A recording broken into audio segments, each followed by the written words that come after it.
São 9 horas, mais alguns segundos. 1 minuto, para ser mais certa. Já estamos aqui preparados com o Sr. Padre Vítor em estúdio. Olá, muito bom dia. Bom dia, Lucélia. Está tudo bem contigo? Está tudo bem com o Sr. Padre? Também, está-se bem. A semana tem corrido bem? Sim, sim. Sabe o que é que nós assinalamos hoje? Já ouvi agora na É rádio o quando Dia vinha para Mundial cá. da Voz. Eu, por acaso, eu não sabia que havia o Dia Mundial da Voz. Para aquelas pessoas que utilizam, como é o caso do meu trabalho, mas também o E o seu, meu também, que usa muita voz. A voz é fundamental. Os professores, os padres, os locutores, a voz é um bem precioso.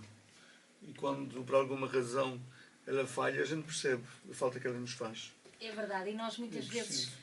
quase sempre nos expressamos através dela. É preciso cuidar dela, preciso cuidar da voz, principalmente aqueles que precisam dela como Instrumento de trabalho. Instrumento de trabalho, é isso mesmo. Sim, senhores, nós hoje vamos falar de... Vamos falar hoje de uma coisa muito complicada. Eu até já não sei por aí vem. É que o Evangelho já vai nos ajudar nesse sentido. Há uma grande confusão na cabeça das pessoas. Eu tenho falado com algumas depois de ter passado a Páscoa, em que se diz, que é a verdade que nós temos da Bíblia, a partir da Bíblia, em que se diz que Jesus morre e desaparece da face da terra, nunca mais ninguém o vive fisicamente. E isto está causando muita confusão nas pessoas, porque todos os domingos, no tempo da Páscoa, cada domingo, hoje é o terceiro já da Páscoa, fala-se em aparições de Jesus. Então ele apareceu ou não apareceu? É a grande questão. É isso que a gente vai tentar hoje levantar um pedacinho, ponta do véu, porque não há grandes certezas nesse sentido. Vamos basear-nos naquilo que sabemos. Não é naquilo que são as nossas opiniões pessoais, é naquilo que sabemos e naquilo que os estudiosos do assunto falam. Eu hoje até trouxe outro estudioso, não aquele que eu costumo trazer. Trouxe o Fernando Armelini, que é um homem que publicou vários livros sobre os Evangelhos, o Banquete da Palavra, ano A, ano B, ano C, e ainda o Livro das Festas, e que explica de uma forma tão clara todos estes assuntos. Por isso é que eu trouxe hoje para me ajudar a partilhar com as pessoas aquilo que é a posição da Igreja atual sobre este assunto. O Evangelho é de Lucas. Durante o tempo pascal, não se lê forçosamente sempre o Evangelho do ano, que este ano estamos no ano de Marcos, mas vai-se lendo textos que são necessários para justificar aquele domingo ou para dar sentido àquele domingo que estamos a viver. Estamos no terceiro domingo da Páscoa, estamos a ler o último capítulo de Lucas, 24, 35 a 48. O texto diz assim: naquele tempo, os discípulos de Emaús contaram o que tinha acontecido no caminho e como tinham reconhecido Jesus ao partir do pão. Enquanto diziam isto, Jesus aproximou-se, apresentou-se também no meio deles e disse-lhes: a paz esteja convosco. Espantados e cheios de medo, julgavam ver um fantasma. Disse-lhes Jesus: por que estáis perturbados e por que se levantam estes pensamentos nos vossos corações? Vede as minhas mãos e os meus pés, sou eu mesmo, tocai-me e vede. Um espírito não tem carne nem ossos, como vedes que eu tenho. Dito isto, mostrou-lhes as mãos e os pés. E como eles, na sua alegria e admiração, não queriam ainda acreditar, perguntou-lhes: tendes aí alguma coisa para comer? Deram-lhe uma posta de peixe assado, que ele tomou e começou a comer diante deles. Depois disse-lhes: foram estas as palavras que vos dirigi quando ainda estava convosco. Tem de se cumprir tudo o que está escrito a meu respeito, na lei e em Moisés, e nos profetas e nos salmos. Abriu-lhes então o entendimento para compreenderem as Escrituras e disse-lhes: assim está escrito que o Messias havia de sofrer e ressuscitar dos mortos e havia de ser pregado em seu nome o arrependimento e o perdão dos pecados a todas as nações, começando aqui em Jerusalém. Vós sois as testemunhas de todas estas coisas. É este o texto que nós temos para ler no próximo domingo. É claro que este texto traz, como nós fomos percebendo, traz muitas dúvidas, muitas interrogações. Afinal, se ele não apareceu, como é que comeu com eles? Como é que eles disseram que ele disse que tinha carne e ossos para ele tocar? Não é um texto de entendimento fácil. Não é um texto de entendimento fácil. Mas também há outras dúvidas. É que isto já não é a primeira aparição. Ele aparece às mesmas pessoas e todas as vezes elas espantam-se como se não o reconhecessem. Então, se ele fosse igual ao que com quem eles tinham estado antes da ressurreição, Eles não iam reconhecer Jesus logo, se fosse igual. Diz aqui. Pois. Eles assustaram-se e ficaram cheios de medo. Mas eles tinham acabado de estar com ele noutra aparição anterior. Pedro tinha estado com ele, os apóstolos tinham estado com ele, os discípulos de Emaús tinham estado com ele. Apareceu com outras formas? Como é que ele apareceu? Era um fantasma. O Evangelho é um texto que foi escrito há 2000 anos e é um texto que foi escrito numa linguagem oriental, não é linguagem ocidental. As coisas no Oriente não são pão, pão, queijo, queijo. Uma coisa pode significar muita coisa. Eles têm muitas simbologias para tentarem exprimir a realidade. E o que é importante no Evangelho não é forçosamente os factos, é a mensagem. Nós não temos que nos fixar no invólucro. Quando a gente recebe um presente muito bem embrulhado, com o melhor papel do mundo, com o melhor laço do mundo, a gente a gente desfaz o laço, abre o papel, abre a caixa, o presente que está lá dentro, um anel, um cordão, uma pulseira ou outra coisa qualquer, a gente depois preocupa-se mais com o laço lindíssimo, com o papel e com a caixa. A gente deixa de se preocupar com isso porque já estamos a apreciar o tesouro que trazia lá dentro, o presente que trazia lá dentro. O Evangelho é o invólucro. A mensagem é que é o principal. O tesouro é a mensagem que ele quer transmitir. Nós estamos num texto de Lucas e a gente tem que ter essa preocupação de entender o que é que Lucas nos quer transmitir. Ele queria deixar a ideia clara de que Jesus estava ressuscitando. Essa é uma mensagem. Queria deixar a ideia de que aquele que ressuscitou é o mesmo que morreu, não é uma outra figura. E queria deixar a mensagem de que os discípulos não tiveram muita facilidade, portanto foi muito difícil para eles descobrirem que Jesus estava ressuscitado. Foi muito difícil para eles descobrirem que Jesus estava ressuscitado. A prova é de que esta já é a quarta ou quinta aparição de que a gente vai falando. Semana passada ele apareceu, vimos 2 vezes. No domingo de Páscoa e no domingo a seguir, porque Tomé não estava presente. E eles não o reconheciam logo à partida. Ficavam sempre com dúvidas, ficavam com medo. Depois que Jesus falava e lhes tirava o medo. Ele volta a aparecer hoje, já deve ser a 4ª vez. E sempre a mesma reação. Isto não é por acaso no Evangelho. Isto é para dizer que aquilo não é uma aparição física. Não é uma aparição física. Não teria lógica nenhuma que a gente morresse para voltar a este corpo. Não teria lógica nenhuma. Porque este corpo morre sempre. Quer dizer que ias morrer pouco a pouco. Ias morrer sempre. Não teria lógica nenhuma que Jesus tivesse morrido e voltasse ao mesmo corpo. E também não tem sentido nenhum que eu que estou neste corpo consiga ver alguém que deixou este corpo. Não tem sentido, não é lógico, humanamente falando.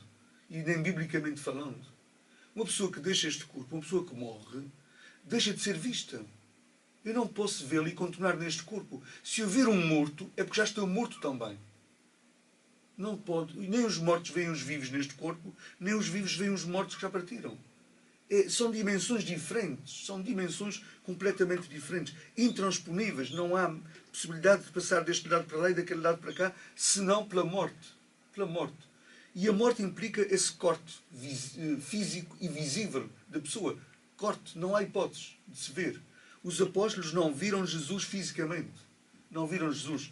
O Evangelho começa com um pormenor muito interessante, mas os pormenores também são importantes. É que diz assim: os discípulos de Emaús contaram o que tinha acontecido no caminho e como tinham reconhecido Jesus ao partir do pão. Eles reconheceram Jesus foi ao partir do pão. Eles próprios é que se sentaram à mesa e repetiram um gesto que Jesus tinha feito dias antes, a última ceia, olharam um para o outro e disseram assim: ele está vivo. Foi isto que ele fez. Ele disse que estaria vivo. Vamos para trás já. Ele está vivo. Não viram Jesus fisicamente. Reconheceram naquele gesto aquilo que Jesus tinha dito. Quando fizerdes isto, eu estarei no meio de vós. Percebeste? Não o viram fisicamente. Eles dizem, reconheceram-no não no seu corpo, mas ao partir do pão. Fazendo gestos, repetindo os gestos que Jesus disse que repetissem, porque ele estaria lá. Permita-me que lhe faça esta pergunta. Então porquê é que eles complicaram? Porque é que eles não disseram que nos gestos que eles estavam a fazer era a mesma coisa que Jesus estivesse ali no meio deles? Porque o Evangelho é uma história contada. Não é uma explicação, é uma história contada. E para contar a história, não se pode estar a fazer como tu estás a dizer que seria ótimo. Dizer, olha, a gente viu Jesus, foi quando a gente batizou, a gente viu Jesus, foi quando a gente ungiu um doente, a gente viu Jesus quando a gente casou pessoas, uniu em matrimónio as pessoas, a gente viu Jesus quando a gente partiu o pão, quando a gente fez a missa. Eles estão contando uma história. E ao contar a história, tem que pôr personagens, tem que pôr... Mas a gente não pode olhar para o Evangelho e fazer esta pergunta. Isto aconteceu ou não aconteceu? Porque essa pergunta vai nos desviar da mensagem principal. É claro que isto é um texto. Jesus, quando Lucas escreveu, dizem os biblistas, entre o ano 80 e 85 depois de Cristo. Jesus morreu nos anos 40, daquela altura. Portanto, já lá vão 45 anos depois de Jesus ter morrido. Eles contam a história já com a vida da comunidade toda organizada. Já havia missas, já havia crismas, já havia batismos, já havia a unção dos doentes, já havia uma comunidade que se reunia para escutar a palavra. Isso já estava tudo resolvido. Eles não precisavam de ouvir histórias, porque os evangelistas não escrevem, não estão a descrever factos do tempo de Jesus. Eles estão a escrever para comunidades que já estão a viver há 40 anos Jesus ressuscitado. Já estão a viver. Aquela gente já está a viver. Eles não precisam contar coisas que as próprias pessoas saberiam que não era verdade. Porque as pessoas foram também testemunhas, ainda foram testemunhas desses acontecimentos. Eles estão contando para a posteridade, eles estão dizendo à comunidade as mensagens que eles têm que tirar cada vez que se encontram com Jesus na palavra, no pão da vida, no batismo, nos outros sacramentos. Ele não está a contar-nos, ele não foi um jornalista que estava ali a presenciar os acontecimentos. Lucas nem sequer era discípulo de Jesus. Lucas nem sequer fazia parte. Como é que ele sabia destas coisas todas, para já? Como é que ele sabia disto tudo? Lucas não está contando factos. Lucas está-nos dizendo que o ressuscitado está no meio de nós de formas especiais. Quando escutamos a palavra, os discípulos disseram que o reconheceram durante o caminho. O que é que Jesus fez a eles durante o caminho? Eles foram conversando sobre as histórias que Jesus lhes contou e sobre todos os acontecimentos pascais da Sexta-feira Santa. E isso foi-lhes aquecendo o coração. Porque se eu não consigo reconhecer Jesus quando ouço o Evangelho, se eu não consigo reconhecer Jesus quando pego num pão e digo tomai e comei, isto é o meu corpo, e pego num cálice e digo tomai e bebei, isto é o meu sangue, dificilmente eu vou reconhecer se ele me parecesse. Porque isso seria um fantasma e ficaria com dúvidas. Eu ficaria com mais dúvidas ainda. Quem está na outra dimensão não pode voltar a esta dimensão.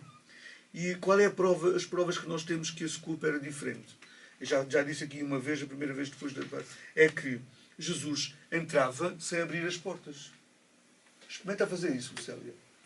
As pessoas experimentem fazer isso em casa. Experimentem fazer isso em casa. O nosso corpo não permite entrar num quarto sem abrir a porta. O corpo de Jesus permitia entrar num quarto sem abrir a porta. O que é que isto nos quer dizer? É uma coisa completamente diferente. É outra dimensão. Não é visível, não é palpável, não é físico. Não é físico. Não é palpável e, portanto, não é visível com estes olhos. Por melhores que sejam os meus olhos, os meus óculos, eu não conseguiria ver uma pessoa que entrasse por esta porta sem abrir a porta. Não é visível. É visível. Não é possível. Não é possível. As pessoas têm que pôr isto nas suas cabeças. A mensagem é outra. A mensagem que lhes quer transmitir é outra. E quando Lucas diz aqui que ele comia com eles e que ele se sentou a comer com eles, Lucas, a gente lê o Evangelho de Lucas num conjunto, são 24 capítulos. Vamos ver para trás outras situações em que Jesus comeu com eles. Porquê é que comeu com eles? Para lhes dizer que estava ali com eles nos momentos bons da vida, nos momentos menos bons. Jesus está connosco, Ele come connosco, Ele mete-se connosco à mesa, Ele está nas nossas vidas, Ele está connosco. Esse comer connosco quer dizer que Ele faz comunhão com a nossa vida. Ele não deixou de estar presente. É o que Ele quer dizer. Porque é isso que Ele diz noutras vezes. Portanto, o Lucas interpreta-se no conjunto. Não se pode interpretar agora este comer com eles diferente das outras vezes que Lucas apresenta Jesus a comer com as pessoas. A interpretação tem que ser a mesma. Portanto, isto vai num seguimento. Eles perceberam que esse Jesus, afinal, só não estava com eles fisicamente, mas continuava a comer com eles, continuava a partilhar das suas dúvidas, das suas inquietações, dos seus medos, continuava a iluminá-los com a sua palavra, continuava a fortalecê-los com a sua presença. Porque na fé não há provas. Na fé não há provas. O biblista que eu estou seguindo, o Armelino, ele diz: os ressuscitados não retomam o corpo que tinham neste mundo. Seria ridículo que o homem tivesse que morrer para voltar a esta vida, a este corpo. Morre-se para nascer para um outro tipo de vida, para entrar na vida de Deus. Uma vida completamente diferente da nossa, não visível aos nossos olhos. Por isso dizemos que os nossos sentidos não podem verificar a ressurreição. Podemos apenas intuí-la através dos sinais e aceitá-la pela fé. A fé é acreditar naquilo que não se vê. Se fosse visível, eu não acredito no sol. Não preciso acreditar no sol porque eu vejo o sol. Mas não preciso acreditar no que vê. Precisamos de acreditar Naquilo que não vemos. É. Se eu visse Jesus fisicamente, eu não precisava acreditar nele. Eu estava vendo Jesus. Eu tenho que acreditar. Por exemplo, eu chego a um sacrário, não estou vendo Jesus, acredito que ele está ali. Isto é que é a fé, na ressurreição, na presença de que ele está. Se ele me aparecesse ali como um homem, ia ficar, para já ia pensar que estava com problemas psíquicos. Porque há pessoas que têm visões, veem pessoas nos cantos das casas, pessoas que têm problemas psíquicos. A gente tem que distinguir essas situações de outras situações que muitas vezes também alimentaram erradamente a fé dos católicos. O fenómeno de Fátima é um fenómeno que a Igreja explicou na altura e está tudo escrito nesse sentido. Maria não apareceu fisicamente. As crianças não viram Maria fisicamente. Exterior a elas. Não viram. Dentro delas, na cabeça delas, já que pensavam que estavam vendo uma senhora vestida de branco. Não foi exterior a elas fisicamente. Então aquilo que a população disse na altura que se revoltou e que queriam fazer mal aos meninos não estava muito longe da verdade. Eles de facto não viram. Mas eles continuaram a afirmar que tinham tido um momento especial das suas vidas com Maria. E isso levou-os até quase à morte. Percebes? E isso é que é uma prova de ter havido ali alguma situação. Agora, não é ver uma figura exterior a nós. Em cima de um ramo de oliveira. Em cima de um ramo de oliveira. Pois, claro. É isso. As pessoas têm que... De uma azinheira, não é que dizia uma azinheira? Exatamente. Também. E é uma coisa muito, muito curiosa. As pessoas deviam ter curiosidade. Agora que é tão fácil irmos à internet. Eu não explico mais nada, só digo isto. Houve umas aparições em Lourdes, também, na França, com uma senhora chamada Maria Bernarda, que a gente traduziu por Bernadette. A Bernadette escreveu um livrinho, ela nem sequer sabia escrever, teve que ir para a escola. Não sei se ela mandou para a escola, e ela foi para a escola para aprender a escrever. E ela escreveu um livrinho chamado Memórias de Bernadette. Memórias de Bernadette. E então, ela descreveu todos aqueles acontecimentos. Lúcia, os dois pequeninos morreram, como sabemos, Francisco e Jacinto morreram. Lúcia também escreveu as suas memórias das aparições. Há um fenómeno, Lucélia, que é muito estranho. Para mim é muito estranho que as pessoas... O problema dos católicos, já disse, é que a gente não investiga, a gente não vai a fundo, a gente não faz perguntas. Há um fenómeno muito estranho, é que as memórias da irmã da Bernadette são quase ipsis verbis, as memórias, quase as mesmas palavras, as memórias da irmã Lúcia. As memórias da Bernadette foram do século XIX, 1800 e tal. As de Lúcia foi 1920 e tal. E agora o que é que isto quer dizer? Eu vou-lhe fazer uma pergunta como humana que sou. Sim. Não podia ter acontecido da irmã Lúcia ter lido as memórias da irmã Bernadette e copiou tudo? E copiado, por exemplo? Pois é isso que eu estou a dizer. Se aquilo que Bernadette escreve, Bernadette aconteceu antes, de Lúcia. Exatamente. Antes. Depois a gente vai ler as da Lúcia, como se não soubesse da Bernadette. O outro dia aqui eu descobri isso, vá-se à internet. Você percebeu? Percebi-me é quase igual. Tu pões o texto da Bernadette num lado e pões os textos da Lúcia no outro e dizes, isto é a mesma coisa. Uma copiou da outra. Então, é bem possível duvidar daquilo. Porque ela pode estar descrevendo aquilo que a outra viu e não que ela viu. E a outra está descrevendo. E a outra está descrevendo alguma coisa que pronto. Isso é. Nós os católicos, a gente vai logo. Eu já disse aqui uma vez, na Ribeira Grande, uma vez uma imagem de Fátima, do Imaculado Coração de Maria, estava pondo água dos olhos Sabemos como é que as imagens são feitas. É os pedacinhos de madeira que são encaixados como se fosse um puzzle e os olhos são a última coisa que é colocado. E estava saindo lágrimas dos olhos e aquilo era logo autocarros de tudo, São Miguel, a ir àquela imagem. Nossa Senhora está chorando, isto é fim do mundo. Afinal, era uma imagem que estava diante de uma parede que era muito úmida e como a imagem é de madeira, absorvia a umidade da parede e a umidade tem que sair para algum lado, saía pelos olhos. Era a Nossa Senhora que estava chorando. Nós, os católicos, vamos logo à primeira coisa que nos aparece. Mas eu acho que também eles precisam de se agarrar assim a alguma coisa. Agarremos-nos ao sacrário e à missa. Jesus está no sacrário e na missa. Eu tinha um professor que ainda está vivo, tem 90 e tal anos, o Dr. Tomás, Dr. Quetão Tomás, era o nosso professor de psicologias, de filosofias, era um homem, questões científicas, um homem com muita sabedoria. E o Dr. Tomás dizia assim, nunca me vão ver a fazer uma viagem para Jerusalém, para Israel, porque aqui já passou 2000 anos sobre aquele terreno, nada daquilo que eles dizem, aqui foi Nosso Senhor fez isto, aqui Nosso Senhor fez aquilo, não sabe nada daquilo, é tudo mentirada. Eu tenho Jesus no sacrário e na missa que eu celebro todos os dias e não preciso mais de ir à terra de Jesus saber o que é que ele fez e o que é que ele não fez para acreditar. Eu tenho Jesus no sacrário e celebro missa todos os dias, isso para mim é a presença de Jesus na minha vida. Isto eu também nunca irei a Jerusalém, tenho certeza absoluta. Nem dado eu vou lá, nem com a viagem paga eu vou lá, porque não me interessa ir lá. Porque eu sei que os guias vão dizer coisas que eu vou rir por dentro. Eu vou rir por dentro, porque eu não acredito em nada daquilo que eles dizem. Esta pedra foi o que Jesus sentou e fez as bem-aventuranças. Por amor de Deus, 2000 anos depois, aquele terreno está... Quantas camadas já está sobre aquele terreno de onde Jesus viveu neste mundo? As pessoas procuram coisas que são absolutamente secundárias. É ficar no papel que nos trouxe o presente em vez de pegar no presente. Este Evangelho de hoje, o presente não é que Jesus apareceu fisicamente. O presente é que os apóstolos tiveram muitas dúvidas presente, e perceberam que ele continuava a acompanhá-los. Isto é que é a mensagem principal deste domingo. É claro que estas linguagens assustam muitas pessoas, escandalizam, mas vou deixar de dizer.